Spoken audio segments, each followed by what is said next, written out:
Vamos a ir a nuestro tema, las 7 columnas de la iglesia. Ya vimos la conversión. También vimos el bautismo como segunda columna.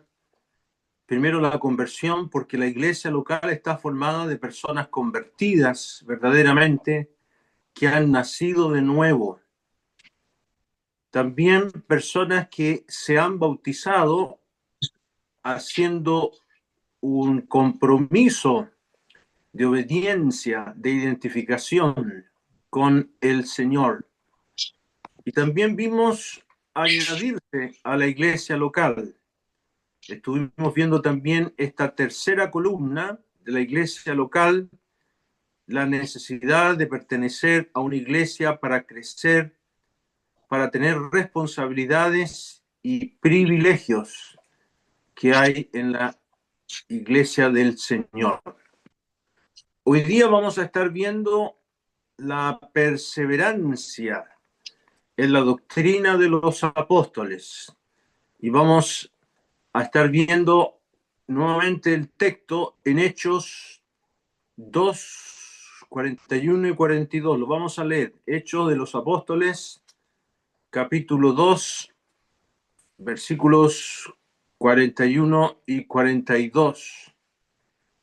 Dice: así que los que recibieron su palabra fueron bautizados y se añadieron aquel día como 3,000 personas.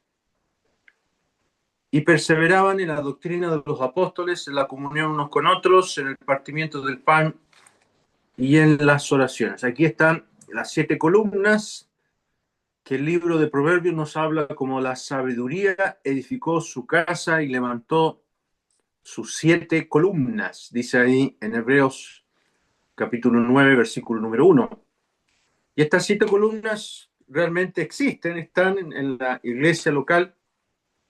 Y hoy día vamos a estar mirando esta verdad de la perseverancia en la doctrina de los apóstoles, la necesidad de siempre estar aprendiendo más de los apóstoles. Voy a mostrar una foto de las conferencias en Valdivia en el mes de abril pasado.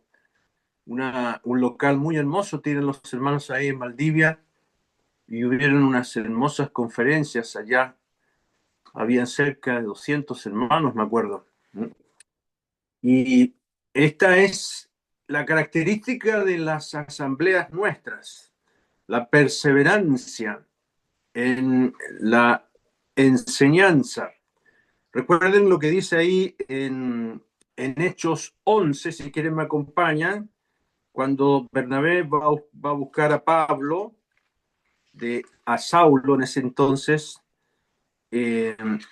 va de Antioquía y va hasta Tarso y dice en el capítulo número 11, en el versículo número 25, después fue Bernabé a Tarso para buscar a Saulo y hallándole le trajo a Antioquía y se congregaron allí todo un año con la iglesia y enseñaron a mucha gente y a los discípulos se les llamó cristianos por primera vez en Antioquía. A veces nos preguntan, ¿y ustedes quiénes son?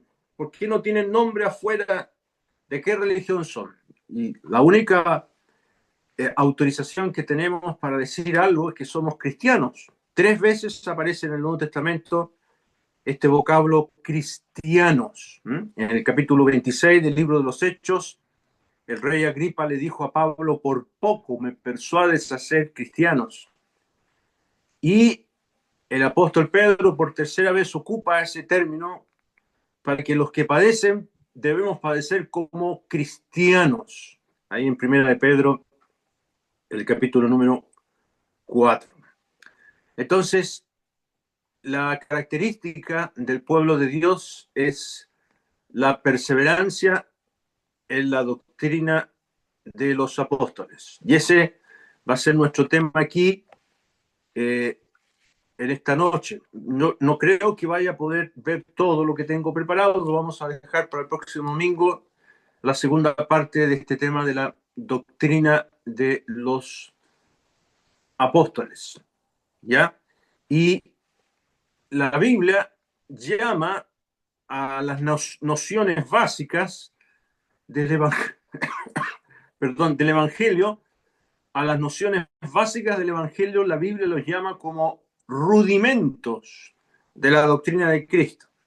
¿Cuáles son los rudimentos? La idea de rudimento es lo básico de la doctrina de Cristo. El Evangelio.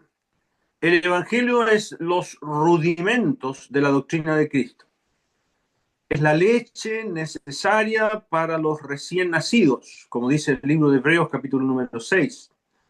Pero también ahí, si quieren me acompañen, vamos a Hebreos capítulo número 6, en el versículo número 1, el apóstol, o el que escribe, que no sabemos quién es, dice, por tanto, dejando ya los rudimentos, dejemos los rudimentos de la doctrina de Cristo, vamos adelante a la perfección, no echando otra vez el fundamento del arrepentimiento, de obras muertas, de la fe en Dios, de la doctrina de los bautismos, de la imposición de manos, de la resurrección de los muertos y del juicio eterno, y esto haremos si Dios en verdad lo permite. Ahí están los rudimentos, las cosas básicas que nos llevaron a comprender el Evangelio. El escritor de este libro dice, vamos adelante, dejemos esto y vamos a la madurez. Y por eso dice en el verso número 12, a fin de que no os hagáis perezosos, sino imitadores de aquellos que por la fe y la paciencia heredan las promesas. ¿Ya? Y el autor quiere llevarlos a que conozcan más a Dios y las promesas que en él hay. ¿Ya? Entonces, aquí en el capítulo número 6 nos dice que esos rudimentos de la doctrina de Cristo nos sirven cuando recién nos convertimos. Pero para seguir adelante es necesario el alimento sólido. Capítulo número 5 ahora. El capítulo número 5, el versículo número 12. Porque debiendo ser ya maestros, después de tanto tiempo tenéis necesidad de que se os vuelva a enseñar cuáles son los primeros rudimentos de la palabra de Dios o de la doctrina de Cristo o el Evangelio. Y habéis llegado a ser tales que tenéis necesidad de leche y no de alimento sólido. Y estos creyentes hebreos se habían quedado en el kindergarten, no estaban avanzando para comer alimento sólido. ¿Cuál es el alimento sólido? Las doctrinas de los apóstoles. ¿Dónde están? En las cartas de los apóstoles. El alimento sólido es como la carne. Usted no puede vivir tomando pura leche, porque si toma pura leche se va a desnutrir. Necesita carne para fortalecerse. El alimento sólido está en las doctrinas. Verso 14. Pero el alimento sólido es para los que han alcanzado madurez, para los que por el uso tienen los sentidos ejercitados en el discernimiento del bien y del mal. No solamente en cuanto a pecados que nos afectan personalmente a nosotros de nuestra naturaleza carnal, sino a discernir qué es lo que conviene en cuanto a la vida cristiana, dónde me voy a congregar, qué es lo que voy a permitir en la iglesia, discernir entre lo del judaísmo y del cristianismo. Una hermana me decía, oiga, ¿por qué ustedes no tienen instrumentos musicales? Y aquí, miren, el libro de los Salmos aparecen todos los salmos, la cítara, los panderos, etcétera. Entonces yo le dije, mire, si usted se fija, el contexto de los salmos es para el pueblo de Israel. Ah, y nosotros no somos israelitas, somos la iglesia. Entonces, los instrumentos musicales, como voy a mencionar algo hoy día, tiene que ver con Israel. Entonces, ¿dónde se aprende eso? En la doctrina de los apóstoles. Uno tiene que discernir entre el bien y el mal. Aprender a discernir. El alimento sólido es para los que han alcanzado madurez. ¿Qué es un creyente maduro? No es el que tiene 40 años en la iglesia. Es el que lee la palabra de Dios, la estudia, la doctrina de los apóstoles, ¿ya? Entonces aquí volvamos a nuestro texto en Hechos, capítulo número 2, el versículo número 42, nos dice y perseveraban en tres cosas, o en cuatro cosas que hay aquí. En la doctrina de los apóstoles, en la comunión unos con otros, en el partimiento del pan y en las oraciones. Y aquí hoy día vamos a ver parte de la doctrina de los apóstoles. Este verbo perseverar es un verbo persistente y conlleva la idea de persistir tenazmente. Este concepto se traduce también como se ocupaban asiduamente. En castellano simple, insistir arduamente, ser constante en mantener lo aprendido, porque uno puede haber aprendido estas cosas y después las cambia. Hay creyentes que le ha pasado esto. Lo que habían aprendido al comienzo después empieza a desvanecerse. No, la idea de perseverar es conservar y retener con ardor lo encomendado. No ceder terreno ni vacilar. Y esto que estoy mencionando es lo que engloba, lo que contiene la palabra perseverar. Y no debemos equivocarnos aquí, queridos hermanos. Quienes perseveran son quienes ya tienen vida eterna. Una persona que no persevera, que no sigue adelante, es porque no tiene vida eterna. Quienes perseveran son quienes ya han nacido de nuevo, poseen la vida eterna, son capaces de obedecer a Dios. Y perseverancia para mantener la vida eterna es un error. Hay en el mundo así llamado evangélico, hay algunos que dicen que hay que perseverar porque la salvación se pierde. No, eso no es cierto. La vida eterna se obtiene por la fe en el Señor y no se pierde. Y si alguien que nos escucha quiere llegar al cielo, lo que tiene que hacer es arrepentirse y ejercer fe en el Señor. Y Dios le va a proveer vida eterna. Aquí, en el capítulo 20 del libro de los Hechos, en el verso 21, predicando Pablo, testificando a judíos y a gentiles acerca de dos cosas. Mire, ¿de qué cosa? Del arrepentimiento para con Dios. Uno tiene que arrepentirse delante de Dios, que uno es un pecador, que ha quebrantado la ley de Dios. Y de la fe en nuestro Señor Jesucristo. Hay personas que se han arrepentido, pero no han dado el paso de fe, como le pasó a Judas.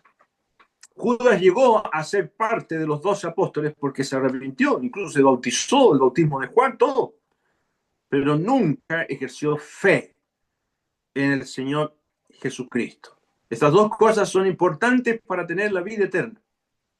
Ahora, ¿por qué, sin embargo, usted me dirá, oiga, don Camilo, pero el Señor enseñó que hay que perseverar para ser salvo? Ahí está en el Evangelio de Mateo, capítulo 10, y también en Mateo, capítulo 24. Vamos a leerlo en Mateo, capítulo 24. El Señor dijo ahí en el verso número 13, mas el que persevere hasta el fin, este será salvo. Y será predicado este evangelio del reino en todo el mundo para testimonio de todas las naciones y entonces vendrá el fin. Aquí, don Camilo, aquí dice que hay que perseverar para ser salvo, ¿se da cuenta? Y por eso nosotros predicamos que hay que perseverar para ser salvo. Pero nunca la Biblia tiene que sacarse de su contexto. ¿Cuál es el contexto de Mateo 24? La gran tribulación.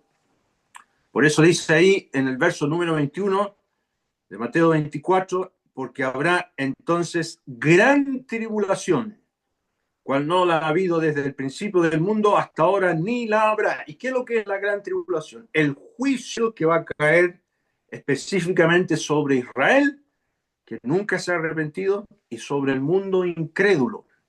Si tú no eres de Cristo y el Señor viene por su iglesia, te vas a quedar aquí para sufrir el juicio de la gran tribulación. Va a ser horrible. Y en ese entonces hay que arrancar, esconderse, porque el anticristo y su comitiva va a comenzar a perseguir a todo lo que se llame cristiano. Va a haber una persecución como nunca antes ha habido. Entonces hay que perseverar para salvarse físicamente. No tiene nada que ver con la salvación del alma, ¿ya? Y esta persecución del anticristo va a ser en el fin de los tiempos, como leímos ahí en el verso número 14. Entonces la salvación del alma no es por obras, sino por la fe, por el arrepentimiento para con Dios y la fe en Jesucristo. Entonces, respecto de nuestro tema, la perseverancia del creyente es la característica de la iglesia que ha nacido. Volvamos al libro de los Hechos, capítulo número 1, en el versículo número 14, ahí está la iglesia, después que el Señor resucitó. Dice, habían 120 personas ahí congregadas, y en el verso 14 dice, todos estos perseveraban, insistían, unánimes en oración y ruego con las mujeres y con María, la madre de Jesús, y con sus hermanos. Sus hermanos se convirtieron gracias al Señor. Aquí están ellos también, junto con los creyentes que estaban allí después de la muerte y resurrección del Señor. Y ellos estaban perseverando en las oraciones.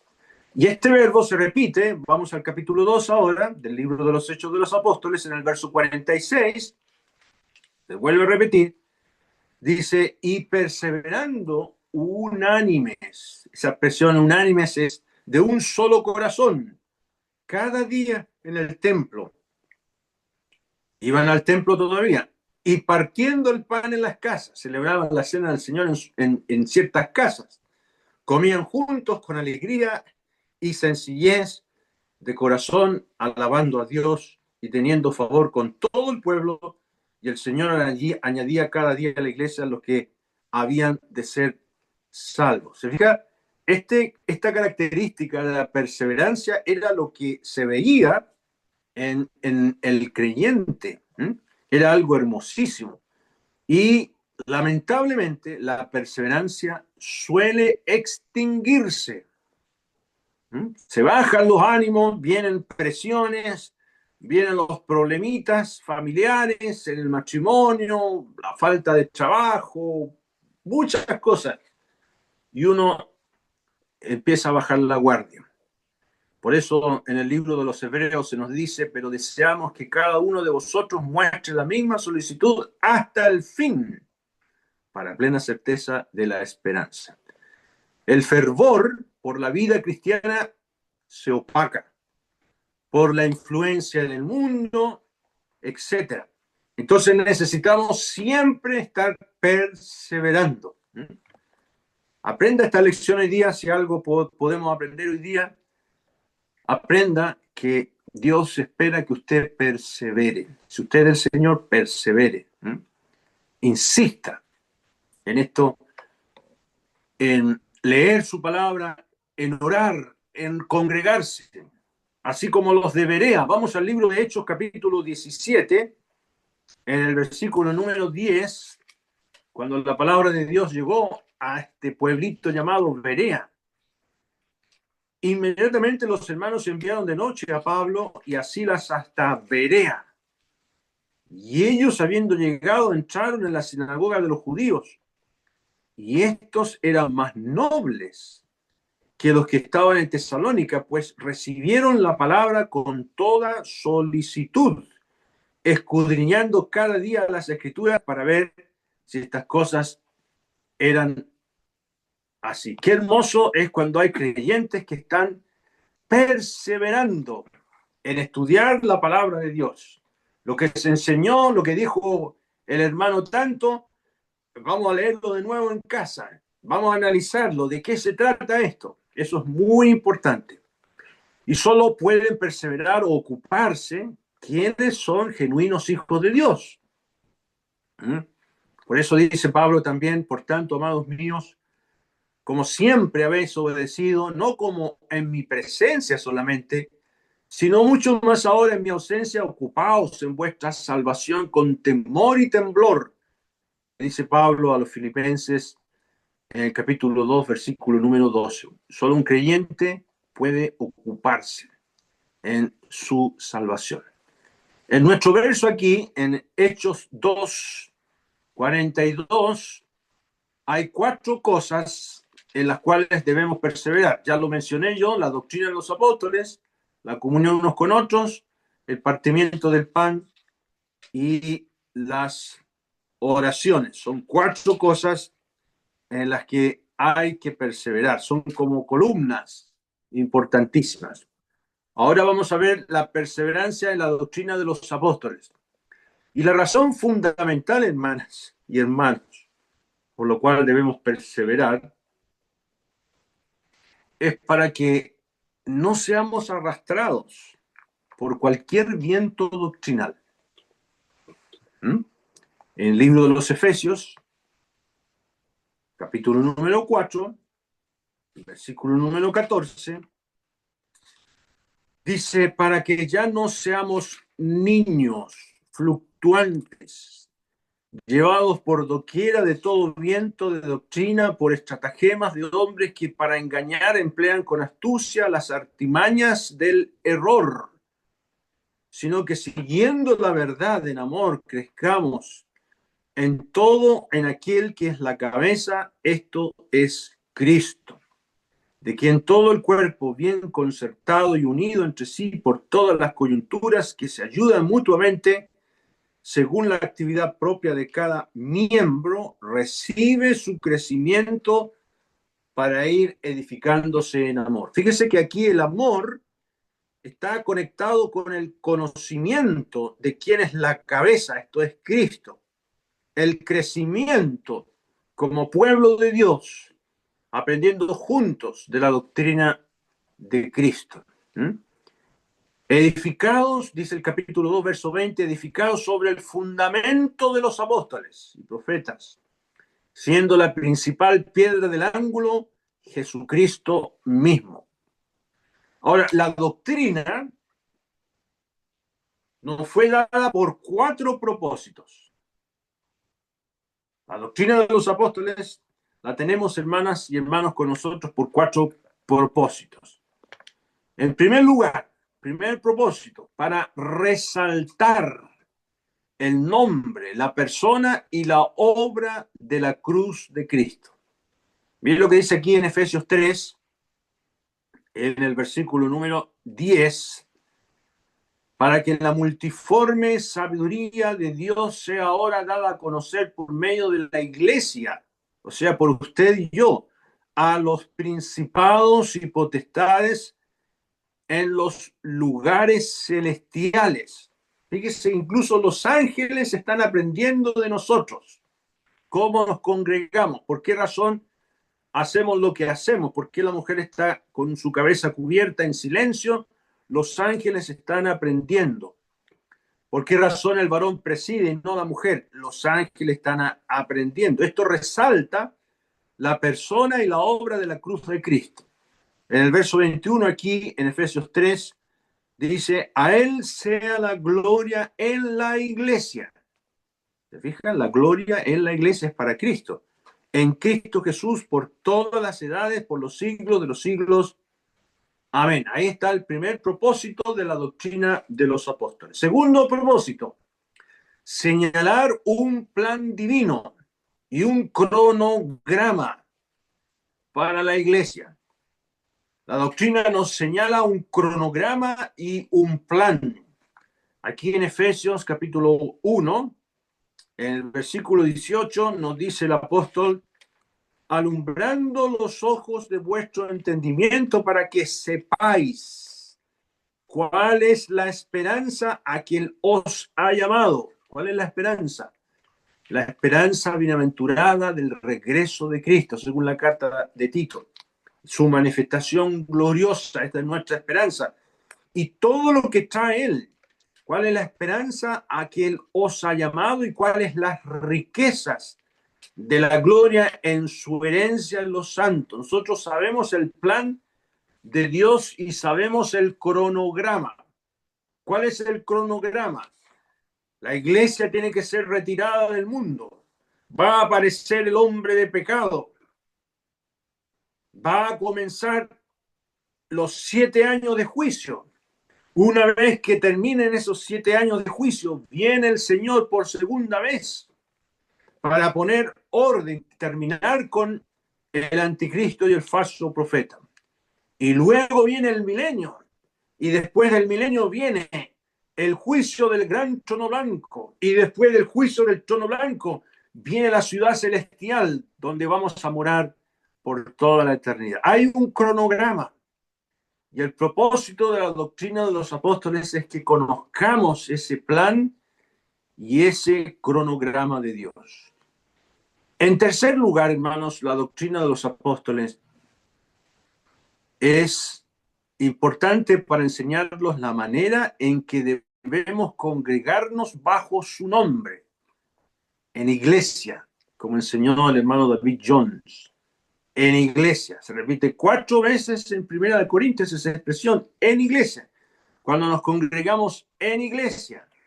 Aquí en Efesios capítulo 2, en el versículo número 21, dice el apóstol, en quien todo el edificio, bien coordinado, va creciendo para ser un templo santo en el Señor, en quien vosotros también sois juntamente edificados para morada de Dios en el Espíritu.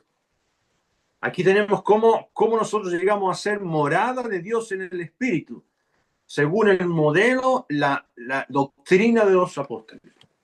Y en cuarto lugar, el propósito de la doctrina de los apóstoles es enseñarnos cómo llevar un testimonio ejemplar y digno de su nombre. En Efesios 5:8 dice, porque en otro tiempo erais tinieblas, mas ahora sois luz en el Señor, andad como hijos de luz. Y Dios quiere, hermanos, que tengamos un testimonio ejemplar, digno del nombre de el Señor. Versículo 15 dice, mirad pues cómo con diligencia cómo andéis, no como necios, sino como sabios. Donde quiera que usted vaya, usted tiene que llevar el nombre del Señor, aprovechando bien el tiempo porque los días son malos. ¿Ya? En el verso 17 dice, por tanto, no seáis insensatos, sino entendidos de cuál sea la voluntad del Señor. Yo no sé por qué usted asiste a la iglesia local y está en comunión ahí. Para que usted sea luz, para que usted sea sal. ¿Ya? Entonces, esos son los 4 propósitos de la doctrina de los apóstoles. Ahora voy a mencionar un tema bastante tedioso. No creo que vaya a alcanzar a decir todo, y les pido paciencia respecto a las 17 características que tiene la doctrina de los apóstoles, que nos distinguen de las organizaciones religiosas. Yo no quiero decir nada en contra de las organizaciones religiosas, pero se ve que hay una clara distinción. Un hermano me decía, un hermano que vino hace muchos años desde España, Samuel Pérez Millo, el año 92, en unas conferencias en Echaurre, dijo, la iglesia siempre tiene que estar en reforma, porque somos de la reforma. Y yo paré las orejas y dije, no, aquí hay algo raro. Yo no me tragué ese cuento. De hecho, después algunos ancianos conversaron con él y él había abandonado nuestras asambleas. Samuel Pérez Millo abandonó nuestras asambleas y levantó su propia asamblea, se llevó a algunos de los ancianos de ahí donde él se congregaba y cambió la forma en que se congregaba antes. Un muy buen expositor. Si usted tiene libros de Samuel Pérez Millo, léalos, son buenos comentarios. Pero cuidado con este asunto de la reforma. Nosotros no somos de la reforma. ¿Cuáles son las 17 características de la doctrina de los apóstoles. Número 1, la preeminencia de Cristo como cabeza. ¿Qué significa esto? Vamos a Colosenses. La carta de Pablo a los Colosenses, capítulo número 1, versículo 18. Dice, y Él es la cabeza del cuerpo, el Señor, que es la iglesia, el que es el principio, el primogénito de entre los muertos, para que en todo tenga la preeminencia. Me quedó dando vuelta un concepto, por si acaso no se entendió cuando dije nosotros no somos de la iglesia de la Reforma. La Reforma fue muy importante, hermanos, para distinguirse del mundo católico romano. Cuando Lutero y Calvino hicieron sus protestas, lo hicieron guiados por el Espíritu Santo sin ningún lugar a dudas. Pero después vinieron los reformadores que cambiaron la manera de congregarse al nombre del Señor. Empezaron lo que vamos a ver hoy día, el tener un pastor dirigiendo, un obispo dirigiendo. Todo eso no corresponde al modelo bíblico. La preeminencia significa tener el primer lugar, ser el primero en todo. Por esto, el Señor es nuestra cabeza. Y le debemos a Él admiración, respeto y sujeción. Como ya leímos, debemos crecer en Cristo, que es nuestra cabeza. Nosotros no tenemos una iglesia matriz a quien damos cuenta. No tenemos un presidente de la iglesia. No tenemos una comisión de pastores que dirigen la iglesia. No tenemos un guía humano. Quien gobierna la iglesia es el Señor y nos dirige según su palabra. Es una cosa maravillosa que caracteriza nuestras asambleas. Un hermano me pidió, allá en Punta Arenas, me dijo, hermano, ¿cuál es la declaración de fe? Entró una persona ahí, varones, hermanos, atrás. Atrás de usted entró una persona.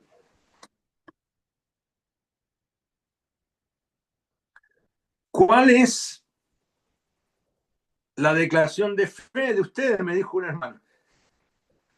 Yo le dije, la declaración de fe son los 66 libros de la Biblia. No, pero dijo, pero ustedes tienen que tener algún testamento que expliquen qué creen ustedes, que guardan sus normas. Aquí está, los 66 libros de la Biblia. Esa es nuestra declaración de fe. Y Cristo como cabeza nos gobierna. ¿Ya? Él tiene la preeminencia. La palabra preeminencia significa ser el primero. ¿Mm? Nadie más que Él tiene que ser el primero. Y por eso es muy peligroso cuando alguien quiere ser primero como Diótrefes. ¿Recuerdan ustedes en Tercera de Juan? Acompáñenme en Tercera de Juan, el caso de Diótrefes, en su único capítulo que tiene aquí, en Tercera de Juan, en el versículo número 9, dice, yo he escrito a la iglesia, pero Diótrefes, una palabra rara, significa alimentado por Júpiter, el cual le gusta tener el primer lugar. Esa expresión, primer lugar, es la palabra preeminencia. Le gusta tener la preeminencia entre ellos, no nos recibe. Y este caballero, Diótrefes, no permitía que se hiciera nada sin que él lo autorizara. Esto es muy peligroso, ¿ya? En segundo lugar, otra característica de la doctrina de los apóstoles es la presidencia del Espíritu Santo, la guía del Espíritu Santo. Vamos a 2 Corintios, capítulo número 3. 2 Corintios, capítulo número 3, versículo número 17. Dice, porque el Señor es el Espíritu. Y donde está el Espíritu del Señor, allí hay libertad. Por tanto, nosotros todos mirando a cara descubierta como en un espejo la gloria del Señor, somos transformados de gloria en gloria a la misma imagen como por el Espíritu del Señor. Qué importante es este texto, hermano. Nosotros no tenemos dos señores, hay un solo Señor. ¿Y por qué se le llama al Espíritu Señor aquí? Porque Él es el que el Padre envió en reemplazo del Hijo. Y el Señor ha dejado su Espíritu para transformarnos a su imagen, para seguir y ser como el Señor. Ese trabajo lo hace el Espíritu en el nombre del Señor. Y se ve, hermanos, en el libro de los Hechos de los Apóstoles, cómo la iglesia es guiada por el Espíritu. Les voy a dar algunos ejemplos. Vamos a Hechos 8, en el libro de los Hechos, capítulo 8, en el versículo número 29. Aquí tenemos cómo guió el Espíritu la evangelización. Y el Espíritu dijo a Felipe: acércate y júntate a ese carro. Y acudiendo Felipe, le oyó al eunuco que leía al profeta Isaías, le dijo: ¿pero entiendes lo que lees? Ahí tenemos cómo el eunuco llegó a convertirse. ¿Y quién le dijo a Felipe que se acercara a ese carro? El Espíritu. ¿Ya? Y en el verso 39 dice: cuando subieron del agua, el Espíritu del Señor arrebató a Felipe, y el eunuco no le vio más y siguió gozoso su camino. Fíjese lo que hizo el Espíritu Santo. Tomó a Felipe y se lo llevó para otro lado, para seguir predicando el Evangelio. Entonces, los hombres de Dios deben ser guiados por el Espíritu. Capítulo 9, en cuanto a la iglesia, versículo 31.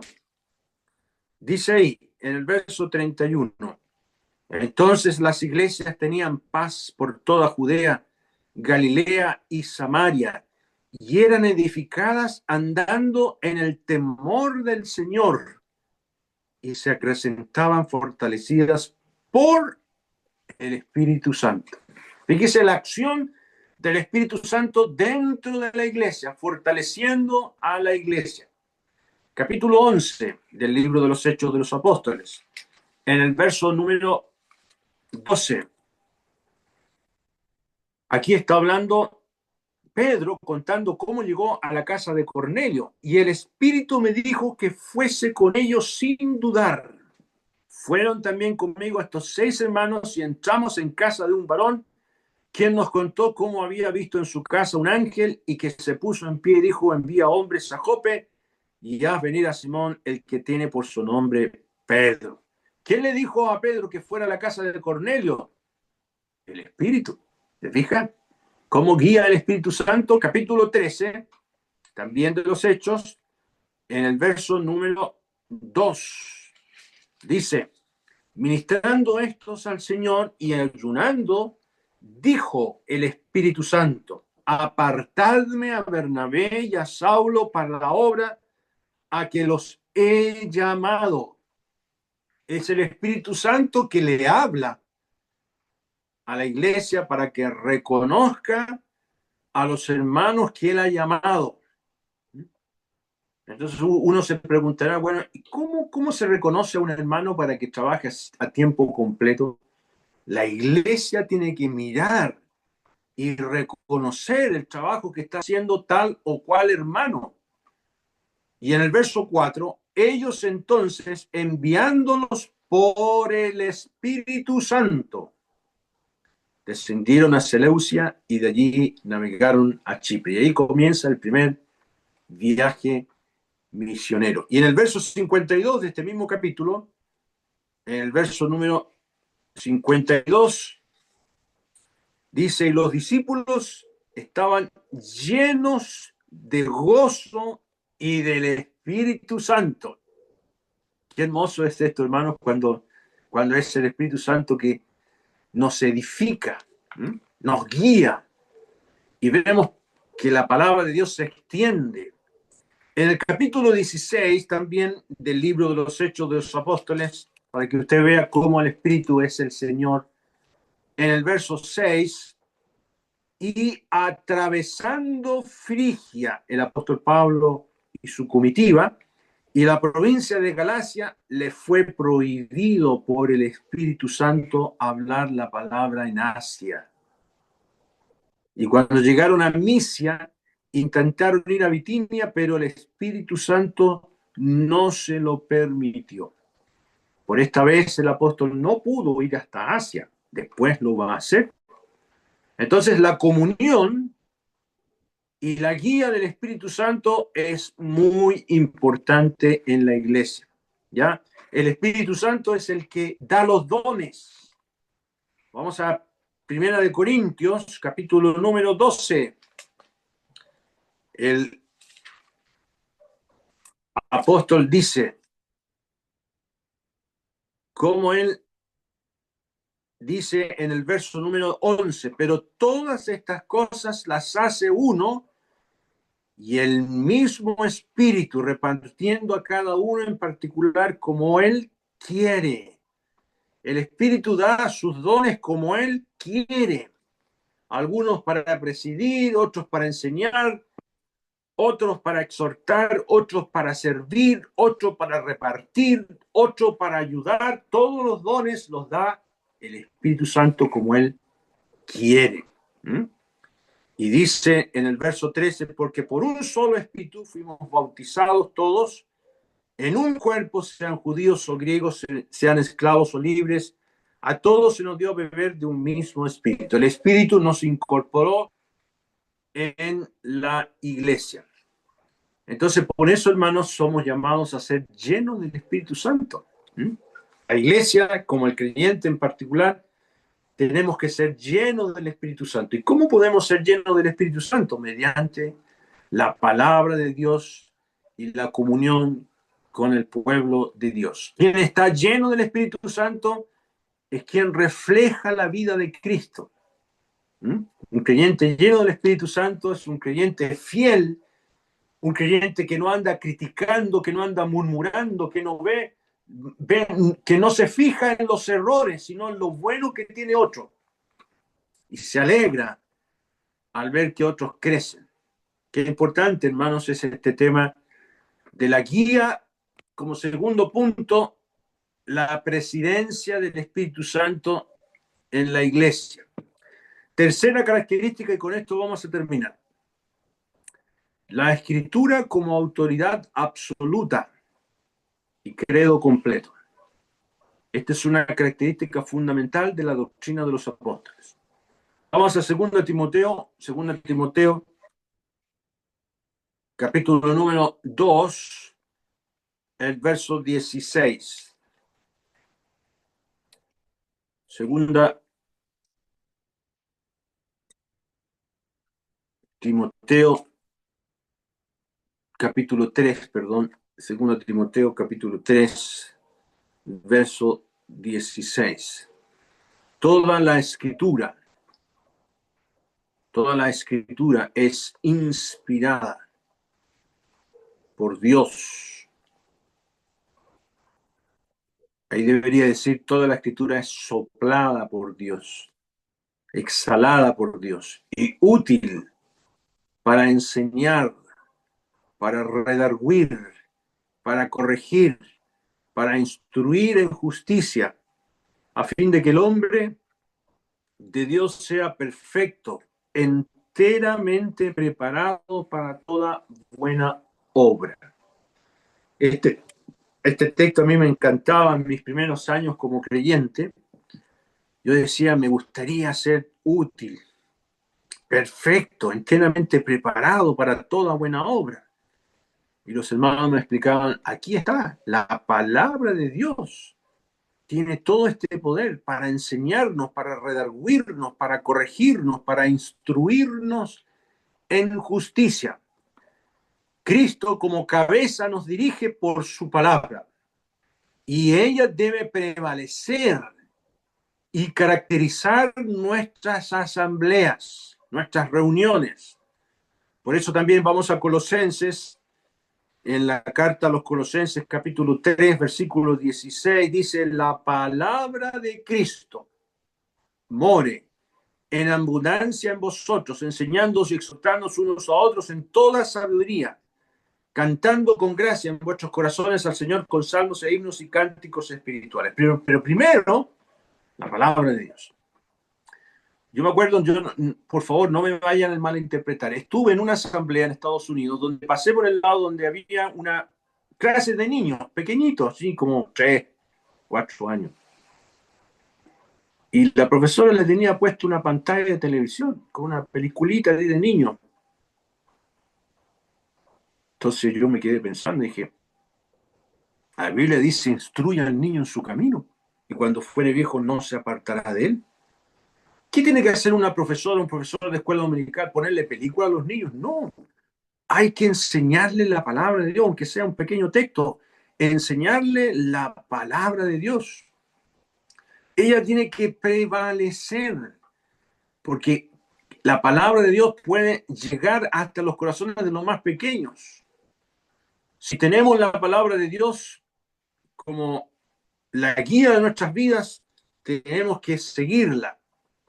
Ahora, ella es fundamental. Nosotros no tenemos sucesores de los apóstoles, pero tenemos la palabra. Por eso cuando el apóstol Pablo reunió a los ancianos de las iglesias de Asia, mire, vamos a Hechos capítulo número 20, Hechos 20, en el versículo número 32, leamos del versículo número 28, les dijo, por tanto, mirad por vosotros y por todo el rebaño en que el Espíritu Santo os ha puesto por obispos. Fíjese cómo les llama obispos, para apacentar, ahí le está llamando pastores, la iglesia del Señor, la cual él ganó por su propia sangre. Porque yo sé que después de mi partida entrarán en medio de vosotros lobos rapaces que no perdonarán al rebaño. Y de vosotros mismos se levantarán hombres que hablen cosas perversas para arrastrar tras sí a los discípulos. Por tanto, velad, acordándoos que por 3 años de noche y de día no he cesado de amonestar con lágrimas a cada uno.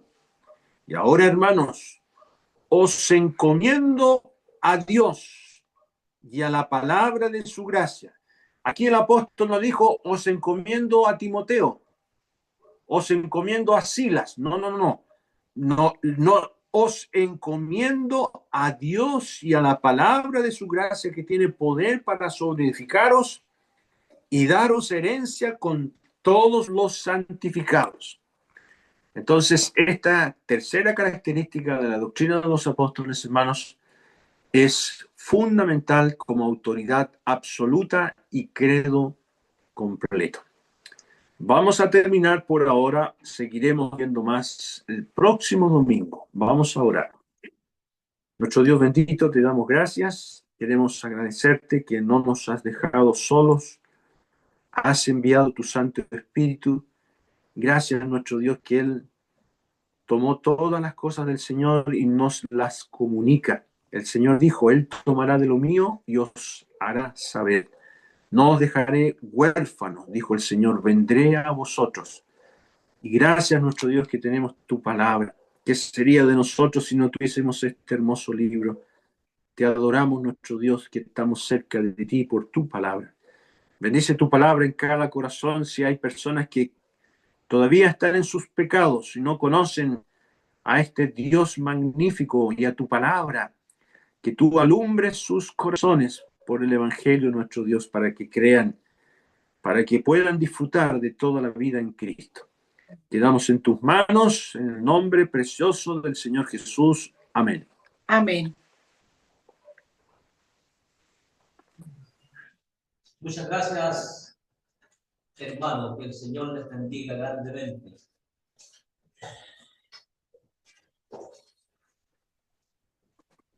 Muchas gracias a ustedes. Nos vemos el próximo domingo, entonces, Dios mediante. Si así lo permite el Señor. Claro, Hermano. claro, hermano. Que Estén bien. Igual. Saludos a todos. Un abrazo a la distancia. Chao. Chao.